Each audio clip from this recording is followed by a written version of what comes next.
I'm Mark Gagan and you're listening to the Voice of Insurance podcast, produced in association with Advantage Go.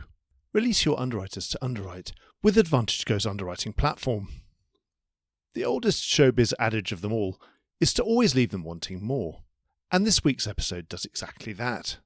That's because it's a very short, sharp blast of energy from start to finish. Dawn Miller is Lloyd's Chief Commercial Officer and has just taken over as its America's CEO. Not many people have the energy to take on two huge roles, but it's clear after this meeting that Dawn isn't like many people. Half an hour with Dawn is worth at least an hour with someone else. So hang on as Dawn defines the essence of what her Lloyd's roles are, and we find out her goals and strategies for presenting the best side of the marketplace to the world today. I think Dawn is the culture change at Lloyd's of the last few years personified. Listening to someone as proactive, positive and passionate as her, you already know the market has become the polar opposite of the venerable but slightly stuffy institution it might once have been. Indeed, Dawn explains that probably her biggest job is debunking all the accumulated myths and baggage that have arisen around the perceived complexity, time and expense of dealing with Lloyd's. This one packs a huge amount into a relatively small space. You won't have time to catch your breath. Enjoy the podcast. Dawn, welcome to the Voice of Insurance. Thanks so much, Mark. I'm delighted to be here. I was saying just before I switched on record that you're omnipresent, which I think is fantastic, sort of indefatigable. And I go to many events and you are usually the most likely person to welcome some people to Lloyd's or to an event or to something about innovation or something, all the sort of events that I attend in sort of day-to-day cut and thrust of London market life. I see you probably more than anybody else from the top floor of Lloyd's. So if just on the remote possibility that someone out there doesn't know you, why don't you give us a bit of a potted history of your career to date and then how you got to this position in Lloyd's? So I'd be delighted to. It's a bit daunting to know that I'm so many places at one time. No, that's just me. Maybe that's just me. Maybe we just happens to be a coincidence that you do a great job of representing Lloyd's and welcoming people to all sorts of events. I appreciate that. Thank you. And I think it reflects the passion I have for our industry. So I started my career as a risk analyst in Washington, D.C., working for OPIC, now DFC, a government agency in the U.S. I was a political risk broker after that. Then I went actually independently into the energy business as an entrepreneur in Eastern Europe, so slightly off-piste. Well, it's quite entrepreneurial, isn't it? Yes. I got great stories about that. Then I came back into the insurance arena in the energy insurance space, working with AIG. I was with them for 13 years all over the world. Very grateful for that career. Moved to Chubb with them as well, multiple parts of Europe, and then ran some of their businesses in Switzerland and emerging markets. My passion really always sits with the emerging markets, regardless of where I work. And then from there, I moved here to Lloyd's, and I realized in that entire description, I missed one of the most fascinating companies I've worked for, which was AXA. So it was fascinating to go from AIG, North American company, very structured in a certain way of doing business, moving to AXA, both in Paris as well as back in the United States. Well, I suppose they're great institutions, both of them, aren't they? Yeah. One's very European and one's very American. Fascinating, right? And both wildly successful, but one is a structure that's very much owned at the head office and then deployed into the field, the other one being more of a federated approach. Then from AXA, I went back to Chubb. Again, a centralized organization. And from Chubb, I moved here to Lloyd's about 2.5 years ago. And those sort of roles, were they mostly kind of development roles? It was a combination of P&L roles and development roles. Yeah. Absolutely. Well, tell us about your job now. You've got two jobs. I do. We were saying that you seem indefatigable and you don't look very tired at all. But I was thinking if I had two jobs, I would be tired. It's all about the coffee. No. So thanks for that, Mark. So it's Chief Commercial Officer. Chief Commercial Officer and of CEO Lloyd's. Of Lloyd's Exactly. Americas. And that's not just the USA, that's two continents. Exactly. Well, yeah, as you say it that way, that's right. So Chief Commercial Officer of Lloyd's. So I'll talk about that in a moment. And then just recently took on that America's role. And there's a very structured reason for that as well. So I get asked all the time, what does commercial mean at Lloyd's? Because I think, does that mean you spend all day talking to the brokers? No, not at all. We are 100% here. The corporation is here in service of our managing agents, right? Of the marketplace that we are curating, taking care of, that we're regulating and providing services for. So from a commercial perspective, myself and my teams, and I'll list them out in a moment, we are all here to make sure that that landscape, that garden, if we want to call it that our managing agents and the distribution partners we all work with have a effective playing field and landscape to work in, so that the best underwriters here can write as much business as they want. The distributors from around the world can find us. Our other stakeholders and partners can also find us and understand us. And I have a feeling there'll be a theme of understanding Lloyd's that comes out during this discussion. So the teams that we have, whether they are focused on the new entrants coming into our marketplace, honing our multinational capabilities with the incredible license network and services we provide. Lloyd's Lab, I know you've had some of our colleagues on before speaking about Lloyd's Lab. Also as well, our Lloyd's Academy, our entire license regulatory maintenance team as well. All of that sits within commercial. In addition to our offices around the world, we have 25 offices on the ground, a series of general representatives. And in each of those environments, there's a different type of platform where we service our managing agents. So that takes me to the second role, which as our organization changes, you have teams that move on, that retire out, et cetera. And we are quite sizable in the United States. 60% of our premium for Lloyd's overall comes from the Americas. So we are significant. We're a leading player in the E&S market. We have, over the last 15 years, really put a strong footprint into the US market, working through the different associations, surplus lines associations, really deploying out an education sort of framework so that distribution partners that are in the US understand how to access our marketplace through whatever avenue they choose, but really trying to own our own story. So now as we look ahead into the US, notwithstanding different topics, political topics happening around the world today, all around us, I think it's important that we establish ourselves more firmly in the US economy, that we demystify what it means to be a 330-something-year-old institution from the UK, that we attach ourselves deeply into talent development for our industry, because it's something that our convening power can really make an impact on, that we enter perhaps in a soft and thoughtful way the dialogue around legal system abuse, potentially, but most importantly, that we open up and we're clear so that distribution that seeks Lloyd's and the solutions we have can find us. So it almost sounds like there's an element of lobbying there as well. No, I think it lobby in the respect that it's creating clarity of who we are, owning our own story, so that some of those myths that happen around Lloyd's, whether it's if you're looking at it from the outside in and you're a distribution partner somewhere in the US and you want to access Lloyd's, but you don't know how and it seems too far away, it's actually not that far away, yes, right? When you think about it, but maybe demystifying that journey. But certainly if there are links in the chain, and if the link in the chain is failing, and they're saying, well, Lloyd's does not do just that. Just equipping all distribution partners, wherever they sit in that chain, so to speak, with information so they know who Lloyd's is, how to access it, what are the attributes, what services can be provided for them when they're here. So marketing would be a fair way of saying that, marketing in the most general sense. It is, raising that awareness. The other aspect I think is very important when thinking about the United States in particular, but also our other geographies around the world, is thinking about new entrants. I firmly believe, and we as an executive team here firmly believe, that there's room for Lloyd's in the strategic toolkit, if you will, for all of the world's best underwriters. Should never be replacing anyone's approach, never be replacing a local marketplace, but a strategic alternative in your toolkit. Maybe you want to use it for deploying capital differently. Maybe you want to use a Lloyd's vehicle to address certain types of coverages that maybe your core investors aren't as interested in, but you have other sideline investors that are. We see all kinds of new ways that the Lloyd's platform is being used for reinsurance, for transition, for new technology, which I think is super exciting, for simply opening up another parallel underwriting entity with new capital. All of that, and being able to continue to curate that messaging out of the United States, I think is important. Okay, TinTech London Market is back on the 4th of February. It's the event exploring how technology is driving change in the London market and enabling the business and operating models of the future. Attend TinTech London Market to discover practical insights to help you successfully deliver technology-led change. Hear how industry thought leaders are enabling client-centric business and operating models. Plus, how new technologies like artificial intelligence are driving innovation. Benchmark your approach with market leaders who are navigating the same challenges you face. Hear case studies from those at the cutting edge of technology innovation, and benchmark and discuss strategic solutions with your peers. Don't miss TinTech London Market. Search TinTech London Market to discover the full agenda and speaker lineup. See you there.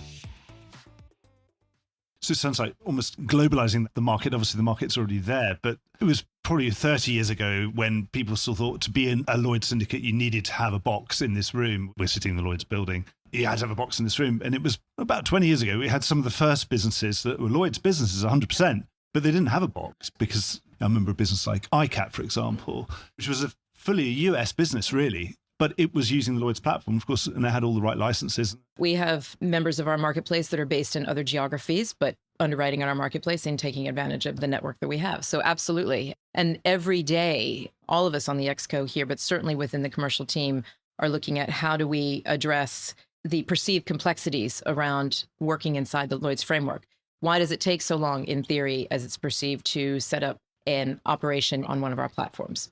Is it easy to enter Singapore? Is it easy to enter Australia, Europe, other parts of the world? And the answer is yes, actually. But maybe what we need to do is update some of the guides we put out 20 years ago. Absolutely. Well, certainly, because also the messaging stays longer. I'm a media person, so I understand these things. And sometimes I remember, when I was the editor of Insurance Insider, there'd be a section of the magazine. We were known for a certain segment of the magazine. And then you stop publishing it, and people still ask you about it, and they still think you do it. And Right. It takes about 5 years for anyone to notice that you've changed something. And obviously, Lloyd's has gone through a lot of change. So from a media perspective, I'll tell you, you have to communicate Absolutely. so much. Because if people say, as it might have been true 6 or 7 years ago, yes, it is quite slow and hard to get in because Lloyd's But probably actually, had the the reality break is on not. people coming in. Exactly. The reality, it's not. And that's not the case anymore. Exactly. What in the past, I think, made things perceived to be slow, whatever the activity you're doing, is lack of transparency about what are the steps that are required. So now we're very clear about that. For a new entrant coming in, for new capital coming in, for setting up a service company, which is the idea of an office that is housed within our regulatory framework elsewhere, creating clarity around all those points. To make it really clear. So then if you come fully prepped and you say, well, I've got this, I've got that, I've got that, and you can go, right, here you go. There's your license. At the end of 2023, we approved a new participant into the marketplace in less than 9 weeks. Yes, well, I had Mr. Brindle on the podcast, and he said, and he's not always been the most vocal supporter of Lloyd's. At different times, obviously, he's started his career in Lloyd's, made his name in Lloyd's, and then wasn't always previously the biggest supporter of Lloyd's. There were certainly times when he would have said that he'd be very unlikely he would ever come back to Lloyd's. And of course, he's come back, and he said, you could have knocked me over with a feather, which is a very English expression. That he said, we went into a meeting expecting to sort of plead, could we do this within 2 months' time? And you came and outbid him. Him by a month, I think. Our teams were very proud of that feather comment. A couple of them came to me and said, do I get a bigger bonus now? No, but that's great. That's because if you can demonstrate that you fulfill all the criteria, then you should expect quick service. 100%. And there are other mechanics working within the Lloyd's framework. So as you think about principles-based oversight, right? So anyone familiar with Lloyd's or any regulatory body that's trying to curate performance of a business inside their framework, as we do here, in the past, it's all rules-based. So then by default, you're pushing everyone down to the lowest common denominator because they're ticking a series of rules. We've shifted that. It wasn't easy, but through incredible talent of our teams here, I've shifted that to principles-based oversight. 13 different thresholds to look at, everything from performance to claims to culture to investments. So by doing that, you create an environment, and I'm sure this has been referenced, rising tide rises all boats, right? And so you continuously push positive performance. And then you have a framework that makes then bringing on new entrants even easier. You've got so many things going on. What are your top priorities? As ever, our priorities are making sure that the pathway for new entrants coming in is very clear. That's a key priority for us. It's a key priority for me to make sure that everyone understands the network that we have around the world, why it is there and what it should be doing. It was tasked with a very different goal structure and reason for existing maybe 10 years ago when the network to the size it is today was set up. Today, it's 100% around making sure our licenses stay clean and fresh and up to date, making sure that we have operational efficiency in all those offices around the world and those jurisdictions we work in, and that we can help develop strategic opportunity for the marketplace. Whether it's an intermediary that brings a large opportunity or a series of opportunities helping to bring that into our market, or it's a new entrant coming in. And then that complements, just continuing where I think your mind might be going, some of the additional target operating model and infrastructure work that's going on at Lloyd's. Yes, well, obviously, that's not your responsibility, so I'll give you a free pass on that one. But what are your top priorities in terms of where do you think the best opportunities are? I mean, there's a whole world of opportunity out there, and it's a good time at the moment. Yeah. What makes you most excited? When I get really excited about, and I was just speaking to somebody about this, talking about 2025, as we all are. And again, a lot of continuation of pushing on those efficiencies. And I thought, I've got to have something fun here to think about. And what really excites me is the opportunity to use assets that we have like Lloyd's Lab and Lloyd's Academy and continuously empower talent in this industry. So it's a little bit more subtle, but the opportunity to use those to create more of a heartbeat for the marketplace, that really gets me going. And whether that's saying we're bringing in different types, we're going to tackle nuclear fusion as a broader community altogether, or we're going to do broader partnerships, or we're going to continue to push out Lloyd's Lab around the world. Our Academy program, we've trained 14,000 people in the last 3 years. It's extraordinary.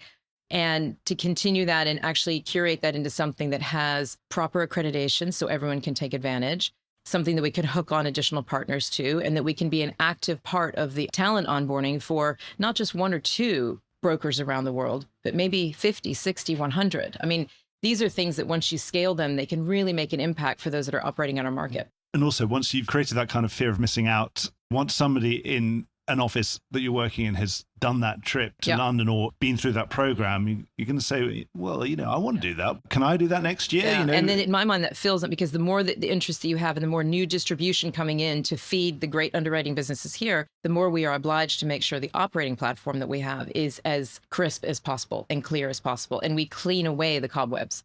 Funnily enough, it was something I was involved in last year. I got asked to chair a particular session. It was really eye-opening, really interesting to meet retail brokers, for example, who, just having their eyes completely opened, particularly when they've been part of a chain and they'd, no one does this. They've been told that no one does this. And I was literally, as chairman, even though I stopped being a broker 20 years ago, I said, there's about 100 people within 100 yards of here who all do that. So sometimes you need to, if someone's telling you no, you need to maybe ask somebody else. And to equip people to have the courage and conviction to do that. I actually think, you it's so should powerful. Know somebody will do it. Yeah, and it's so powerful here that sitting here just outside the doors, there's 50,000 people that operate in our industry here. That's a gift that we have, and we're in the nerve center of that. And I think that with that, there's an obligation for us to continue curating who we are. I learned very quickly that if I ever said, no, that's impossible to a client, and that was the moment when they went to my nearest rival and then got it done. I'm all about, how do you get to yes? That's why I'm not a broker anymore. But what about the captive regime? When you were out selling the idea of Lloyd's around the world and in the Americas in particular, what are the USPs and how's that captive? And again, if I could just rephrase the selling word to advocate, right? So again, we're really careful here, and we spend a lot of time with our teams to remind them, as a corporation, we aren't selling anything. We are curating that marketplace and driving it to a performance place. The great talents in this industry are our managing agents, right? And the business they're doing. But to your point, how do we advocate, especially in markets where the managing agents are underwriting businesses benefit from the business from, but they're not present, right? We say we're there when they're not. And what we do really advocate on is access to business, and on the captive structure in particular, we refresh the framework to say it is possible to do captives here in Lloyd's. At the moment, we're the only domicile in the UK and have them. Really benefit from your own control, your own form. You've got license network. We do not have to issue local policies here, the way our license framework is constructed globally. So that takes away so much administration, double broking, and all of that. Happy to have it if that's what you prefer as a client, but it does take away a lot of what can be sometimes friction while giving you complete control as a client. So that is a proposition that is here. It is not for everyone. I don't anticipate we're going to have a flood of 200 captives here. It is not for everyone, but there's definitely a swathe of the market that it fits. Yes, there are so many different captive regimes in different places around the world that and each one has different attributes to it, right? Yeah. Yes. And when you're out advocating for the market, what do you find? Obviously, Lloyd's has lots of USPs. Which are the ones that land most with people, that resonate most with people, and which you kind of lead with? Yeah, 100%. It is solution-oriented. So the volume of underwriting entities here, brokers, the volume of talent allows you to get to solutions. So that in of itself is number one. And then number two starts to become attributes of the access to additional partnerships and talent, et cetera. But number one is the ability to find solutions. Right. And that's, I can get things done with you guys that I just 100%. Finding it pretty hard. 100%. Exactly. And it's ironic, before we even get to the USPs, sometimes the conversation doesn't get there because we're just demystifying all the, you're old, you're complex, you have to use Lloyd's forms. I mean, the list goes on. You're expensive, all these urban myths that are out there. All of them we've debunked, right? We've recently shifted the charging structure. It's a flat 1% on 85% of your charges here, 85% of the charge that you would have, flat 1%. Yeah. And after $3 billion, it goes down to only just cover the central fund. So previously we observed, we're like, wow, we were actually disincentivizing growth because who would want to continue paying the bigger that you get? So that is a great example. Reducing the returns. Again, all of this is interdisciplinary work between the different teams inside Lloyd's, which is also something that maybe hasn't been seen as much in the past, which is nice. As you're viewing the business flow from the US, now we're talking specifically about the US, we've had this fantastic flow from the last 5 years of that admitted lines business going out into that solution-orientated excess and surplus lines market, of which Lloyd's is a big part. And then some of it finding its way here, but anyway, different channels into Lloyd's. Any feeling that that is peaking or that growth can continue? Because obviously E&S as a proportion of P&C in general in the US has increased hugely. It's probably doubled its share. Yeah, absolutely. I wouldn't want to say that it's peaking. I wouldn't want to make a comment on whether I still believe You feel that there's a strong flow. Yeah, absolutely. There's definitely a strong flow. What we do see, as I know many people talk about, is admitted business flowing into the E&S market in a hardening market framework, of course, or what had been hardening, chasing that rate, because it does take time to file your rates on admitted basis, et cetera. There's a lot of advantages to admitted business too, but it takes time to do that. So there's a natural flow of much of that business does flow into E&S. Yeah. And then I anticipate as market conditions shift and cycles shift, we'll see some of that business flow out.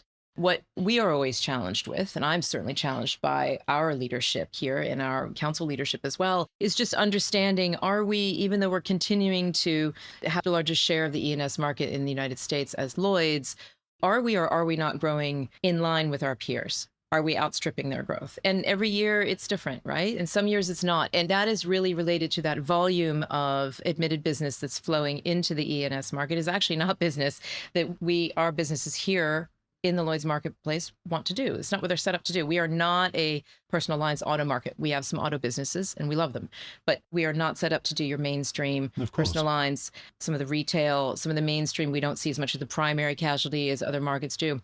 The businesses that are operating here, that's not the business that they want to be doing. So I think it's important that we always normalize those numbers. And what about, obviously, we know there's ebb and flow, a cyclical ebb and flow between admitted and E&S, and therefore into and out of Lloyd's as the market changes. But we get the business because it was tough times in the admitted market, but we're staying here because actually we didn't realize we could get the service. Correct. And it was better than we thought. We thought it was the last resort, and actually it turned out we're staying because we get better coverage, we get better service. Absolutely. So that's where I think there's an opportunity for our teams on the ground, whether it's in the United States in this example or around the world, to make sure that we're clear about what those advantages of being in the Lloyd's market are, and that we're keeping those relationships up with those brokers that are using the Lloyd's market more than just a one-hit wonder. And obviously you don't want to overdo it with too much stewardship either, but understanding who's trading in our marketplace, spending the time to understand the challenges, and what would it take to do a bit more, presuming that the managing agents do want that business. One last question. We're actually sitting in one of the kind of goldfish bowls at the entrance of Lloyd. And I can see your next meeting's here, and it's going to be a fairly hard stop. So one last question would be about the brokers. Broker landscape's changed a huge amount. It never seems to stay the same. Consolidating, private equity ownership, roll-ups and all sorts of things. How are you rising to that challenge? Yeah, How do you keep in touch with all of them? Yeah, it's exciting to see, right? I think it's exciting when a marketplace changes. Does it change your strategy? Yeah, it does. It feeds into them, right? So what we see, let's just go back around the world. We've seen brokerage operations integrate themselves, wholesale and retail, bring in some underwriting agencies. And those underwriting agencies who have also invested in data, strong technology, strong underwriting, and know their portfolios, they're the same ones that are then coming into marketplaces like ours and saying, is there a way for us to participate more directly so we can have a strong view of our own capacity and preserve some capacity for ourselves? And we very much welcome that, subject to understanding the performance of those portfolios and not being cherry-picked against. And it's a way to bring in additional business for our managing agents that may or may not have a footprint in the US, in this example, through their company market or otherwise. But again, it's all about performance. It's all about performance, because none of us can do what we want to do, whether it's curate the landscape or otherwise, if the market is not performing.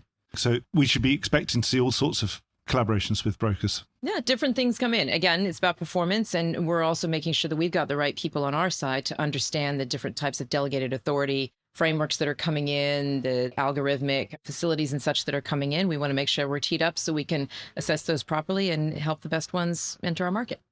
Dawn, I wish we had longer, but yes, you are indefatigable and you're in demand. So I'm going to have to leave you here, and we'll hopefully get maybe you to we can promise talk again. We didn't even get to talent some things that really get me excited. So maybe absolutely. Next time. Well, I'll have to get you back on the Love show to. soon. Yes. So thank you so much. No, it's brilliant, Mark. Thank you. Okay, take care. Thank you. Thank you very much. Well, I hope you enjoyed today's episode. If you did, don't forget to subscribe or leave a like or a review or recommendation on whatever podcast platform you used to access this program. These really help get the word out.